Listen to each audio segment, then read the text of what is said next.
Bonjour, bonjour, je me permets de réagir suite à une vidéo que j'ai vue ces derniers temps sur TikTok qui m'a vraiment outragée, qui m'a fait mal au cœur et m'a attristée en même temps. C'est un pasteur qui intervient dans le live d'un homosexuel. Il commence par prier pour lui, jusque-là ça va. Mais par la suite, il se met à l'insulter, la conversation dégénère.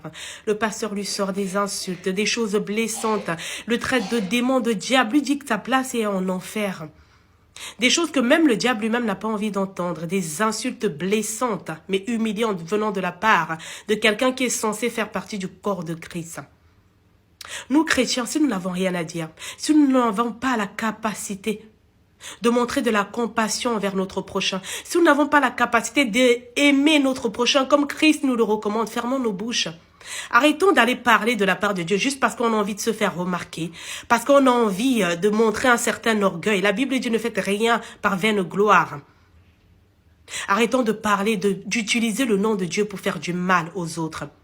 Ce que ce pasteur ignore, c'est que cet homosexuel a reçu le Seigneur dans le passé. Il a fréquenté une église, mais à cause des jugements des gens comme lui, à cause de la méchanceté des hommes, il a quitté l'église et sa condition est devenue pire que la première, comme le dit la Bible.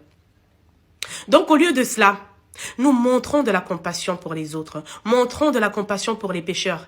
Christ, quand il est venu à nous, on était dans des conditions bizarres. On était tous mauvais. On avait tous un chemin préparé, droit, vers l'enfer.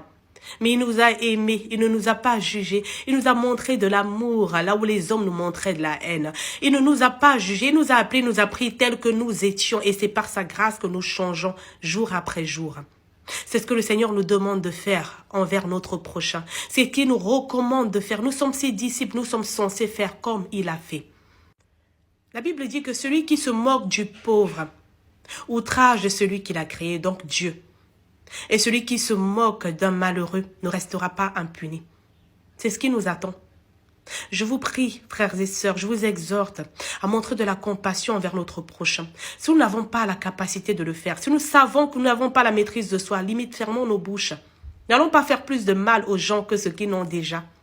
N'allons pas blesser les gens volontairement parce qu'on a juste envie d'ouvrir la bouche et de parler. Voilà mon message pour ce matin. Que Dieu vous bénisse. À très vite.